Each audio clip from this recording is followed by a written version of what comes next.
Hoje é sexta-feira, 7 de agosto. Quem fala é Dan Cava, responsável pela área de gestão da TAG Investimentos. E esse é mais um podcast semanal. Semana passada a gente falou bastante aqui sobre macroalocação, construção de portfólio, sobre cada uma das principais classes de ativos no Brasil e no mundo. Foi até um bate-papo um pouco mais longo do que o normal. A ideia aqui hoje é fazer só uma atualização de cenário, né? A grande verdade é que tem poucas mudanças relevantes, mas alguns sinais que precisam ser observados, tá? Queria falar primeiro de Brasil.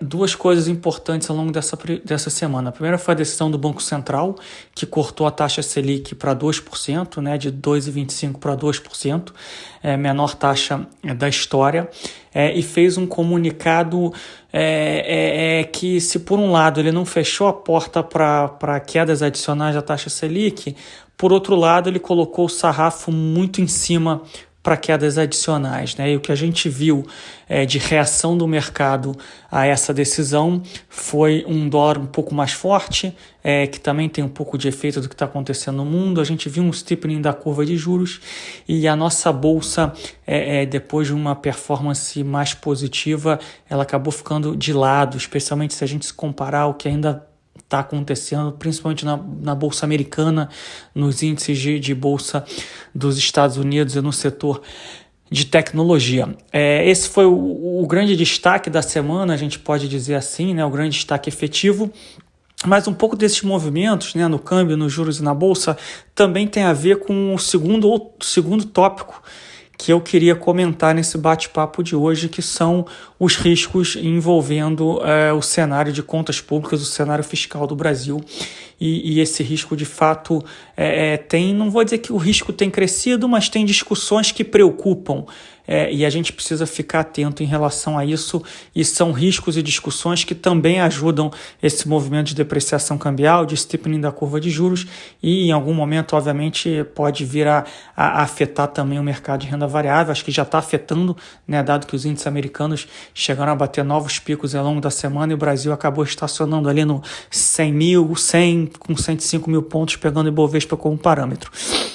Acho que a gente já comentou nesse espaço, nesse fórum, algumas vezes, né? Acho que as medidas adotadas pelo governo e aprovadas, muitas delas pelo Congresso, eram fundamentais, essenciais e tinham que ser tomadas para que o Brasil, como país, a economia e a sociedade atravessassem o período da pandemia, o período da crise, de uma maneira um pouco menos avassaladora, né, ou um pouco mais suave. Então isso é indiscutível, né? A gente cansou de falar isso aqui, a gente em nenhum momento disse que as medidas não tinham que ser tomadas. O que a gente sempre reforçou, e é importante lembrar, é que o investidor, não só o investidor estrangeiro, como o investidor local, ele vai dar o benefício da dúvida para o país enquanto houver a esperança de que as reformas estruturais vão voltar a ser implementadas no país uma vez passada a pandemia, uma vez passada a crise, né?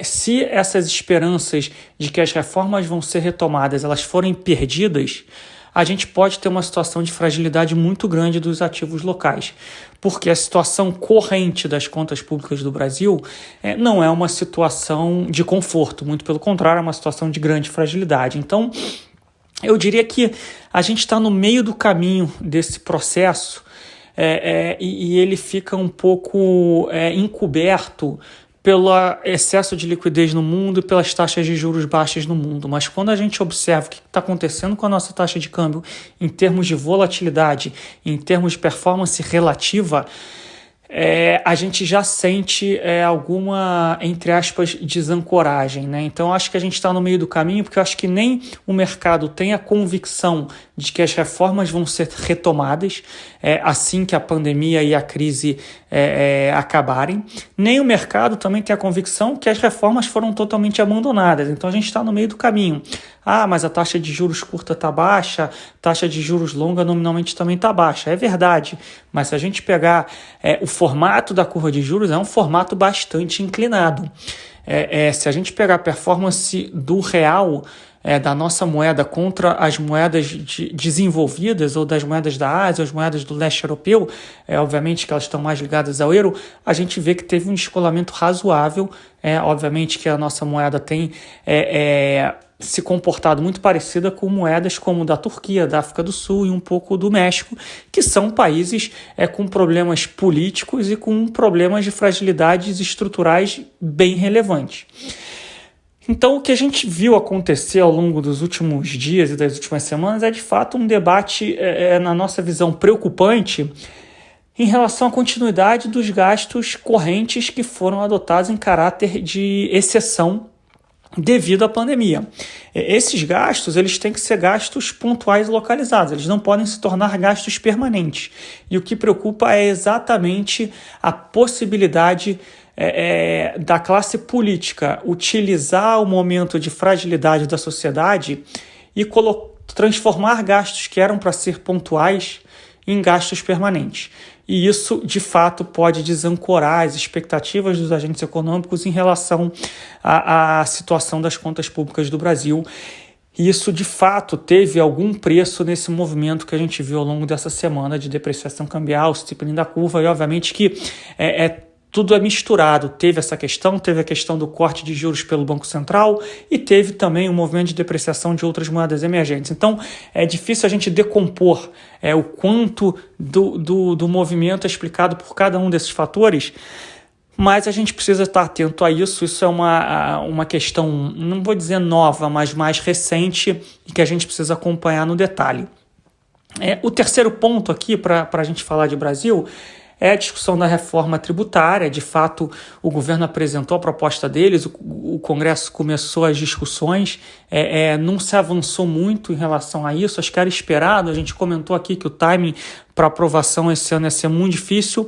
De novo, a gente segue acompanhando, a gente precisa ver para que direção isso vai tomar, mas também tem alguns debates que preocupam, em termos de criação de novos impostos, aumento de alíquotas, desonerações, esse tipo de coisa precisa ser acompanhada no detalhe para a gente entender qual vai ser o desenvolvimento disso daqui para frente. Em termos econômicos, o que a gente observa no Brasil é um cenário de inflação ainda muito baixa, índices de inflação muito baixos, núcleos de inflação muito baixos. Tudo bem que se a gente pega os IGPs, os índices de preço ao produtor, a gente tem algum repasse cambial, a gente tem alguma inflação, era natural, mas quando a gente olha para o IPCA, para os núcleos, índices de difusões, etc., a gente vê um cenário corrente de inflação muito baixo. O que a gente precisa entender é se essa inflação vai ficar baixa no horizonte relevante de tempo, que é o que o Banco Central acredita que vai acontecer e que é o que os agentes de mercado estão achando que vai acontecer quando a gente pega as pesquisas Focus, expectativas de inflação e afins. Do ponto de vista de crescimento, a gente continua a ver dados de maio, principalmente dados de junho, ainda bastante positivos, uma recuperação em formato de V, pelo menos nesse estágio. A gente comentou aqui já algumas semanas atrás de que isso iria acontecer, mas que a grande dúvida era a partir de julho, os dados de julho que a gente ia começar a receber em agosto, setembro, dados de julho e agosto, como é que ia ser a acomodação dessa recuperação. A recuperação vai continuar, de fato, ela continuou em julho tão robusta e sólida como foi ali em maio e junho, ou a gente teve algum tipo de acomodação? Acho que não só no Brasil, mas como no resto do mundo, os pacotes fiscais que foram implementados têm sustentado o consumo. Isso é inegável. E existe uma preocupação de quando esses pacotes fiscais se esgotarem, e uma hora eles vão se esgotar, qual vai ser o tamanho da ferida que vai ter ficado aberta na economia, no emprego e afins, e quanto tempo vai levar para você recuperar essas feridas. Então essa é uma preocupação, é uma questão que a gente precisa acompanhar. No geral, a gente ainda viu nos dados econômicos de maio e junho sinais bem sólidos e robustos de recuperação econômica num ambiente de inflação ainda muito baixa. Tá? Esse é o cenário de Brasil. Quando a gente vai para a economia global, também não tem grandes mudanças do que a gente tem falado aqui, tá? Os dados que a gente recebeu em julho são dados de junho, dados de Big Data mostram alguma acomodação ao longo de julho da recuperação. Mas, de novo, é uma acomodação, não é uma reversão desse processo de recuperação. Dados, no geral, muito fortes, recuperação em formato de V. Algumas coisas, obviamente, chamam a atenção, né? Quando a gente pega, isso vale para os Estados Unidos, vale para a Europa, vale para a China, né? Dados de vendas no varejo muito fortes, né? Recuperando praticamente o mesmo nível em vários casos, em vários países, níveis iguais ou superiores do pré-crise. Mas dados de produção industrial ainda muito abaixo do pré-crise, né, em termos de nível, em termos de patamar. Né? Obviamente, setores que já se recuperaram completamente e setores que ainda estão no limbo. Né? Quando a gente pega o setor de entretenimento, ainda está no limbo. Mesmo na China, quando a gente pega dado de estreias de filmes, é quase zero. Né? Os cinemas não reabriram, os teatros não reabriram, então a situação está longe de uma normalidade. Isso está muito em linha com a nossa tese de que a recuperação ia ser uma recuperação a partir de agora muito mais errática e muito mais desigual do que ela foi principalmente em abril, maio e junho. Tá? Existem riscos no horizonte para a gente monitorar. O primeiro deles é, de fato, o fim do principal pacote fiscal americano, que é aquele pacote de rede de proteção social, em que o americano médio desempregado recebe dinheiro do governo. Ele venceu no final do mês passado, final de julho, e o Congresso está negociando uma extensão desse pacote. Essas negociações estão acontecendo desde o começo da semana. As notícias não são muito positivas nessa frente, porém, o problema é tão grande caso você não tenha uma renovação ou um novo pacote, que parece difícil achar que o Congresso não vai chegar a uma solução. Né? Acho que o que tem sustentado a recuperação, não só nos Estados Unidos, mas como no resto do mundo, é exatamente o consumo, é exatamente esse dinheiro que está sendo alocado na ponta final, no consumidor, na sociedade. E isso fica muito claro quando a gente analisa profundamente os dados econômicos dessas economias. Então, a gente está indo para o final de semana sem um acordo. Os mercados, a Bolsa Americana e afins não têm reagido muito a isso, acho que exatamente porque o mercado entende que o problema é tão grande que pode demorar mais uma semana, mais 10 dias, mas eles vão precisar chegar a algum acordo. Pode acontecer de não ter um acordo e o mercado piorar tanto no curto prazo que empurre o governo e o Congresso americano de novo para a mesa de negociação e um acordo vai ser atingido. Não vai ser a primeira vez que isso acontece, né? Quem está no mercado há mais tempo, desde a crise de 2008, vai lembrar do TARP, que foi aquele grande pacote de salvamento dos bancos americanos. A primeira vez que ele foi votado no Congresso americano, a votação não passou, por pouquíssimos votos. E, de fato, a gente teve um sell-off, né, uma queda rápida e acentuada dos mercados globais, das bolsas globais, e logo poucos dias depois eles chegaram a acordo, foi para a votação, e aquilo ali marcou, de fato, talvez o pior momento da crise, foi aquele grande pacote de injeção de capital pelo governo americano nos bancos do país. A gente tem uma eleição americana que está se aproximando, e, de fato, o Trump, que é o candidato que está no poder hoje, que vem buscando a reeleição, ele começa a utilizar na sua plataforma de campanha, na sua plataforma de corrida presidencial, uma postura que remete aos seus eleitores originais lá na primeira campanha dele. Né? Então, ontem a gente viu os Estados Unidos voltarem a impor tarifas de importação para o alumínio do Canadá, e os Estados Unidos adotando uma postura mais agressiva com relação às empresas de tecnologia chinesas. Isso claramente é uma postura que o Trump está voltando à sua base de apoio. Né? Ele teve uma perda razoável, expressiva nas pesquisas eleitorais aí de apoio, nas pesquisas das últimas semanas, e parece que ele está contando agora com essa recuperação do mercado, com essa liquidez e com a recuperação econômica, ele está voltando às origens e tentando ter uma postura mais agressiva do ponto de vista comercial e no embate com relação à China para ver se ele consegue ganhar de novo terreno nessa corrida. Esse é um outro risco, né? Obviamente, você o Trump, entre aspas, errar na mão, errar no tamanho das medidas, o você esticar a corda demais e deixar a corda arrebentar quando a gente fala de relacionamento entre Estados Unidos e China. Óbvio que não parece ser a intenção dele, parece que ele sempre tenta esticar a corda, quando vai arrebentar ele consegue reverter a situação e chegar a um senso comum ou a um bom senso, digamos assim, mas é um risco que a gente de fato precisa monitorar. E o outro risco, que eu diria que é muito mais micro do que macro, é de fato se um democrata, né, que é o Joe Biden, ganha as eleições e tente reverter parte de tudo aquilo que foi feito pelo governo Trump. Não necessariamente a gente precisa ter uma correção grande dos mercados, mas certamente a gente teria diferenças grandes de desempenho entre os setores da economia, né? Isso vale para o mercado de crédito, vale para o mercado de renda variável e assim sucessivamente. Falando de China, não tem grandes novidades, os dados continuam mostrando a recuperação da economia, né? A China está um pouco na frente desses mini ciclos econômicos, então ela já está na fase da acomodação, os dados já não mostram aquela recuperação tão rápida e acentuada, já começa a acomodar, e diferenças muito claras entre os setores da economia, setores que se recuperaram mais e setores que já ainda estão em patamar muito abaixo do que era no pré-crise e que já não estão conseguindo se recuperar tanto.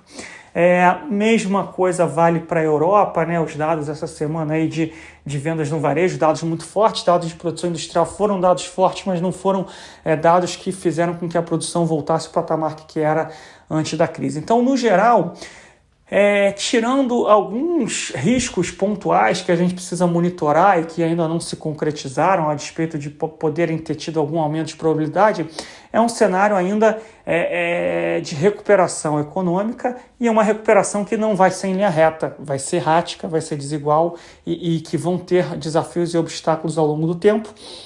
Em termos de mercados, de novo, liquidez global abundante, né? Por mais que a gente continue vendo diferenças de performance entre os classes de ativos, no geral todos já estão entre bolsa, renda fixa e renda fixa, crédito privado, já estão em níveis próximos ao que era antes da crise, né? Alguns subiram mais em maio, junho, outros subiram mais em julho, enfim, tem diferenças, mas todos na mesma direção e em magnitudes semelhantes, né? Preocupa algumas classes de ativos em níveis de preço e valuation em posição técnica ruins.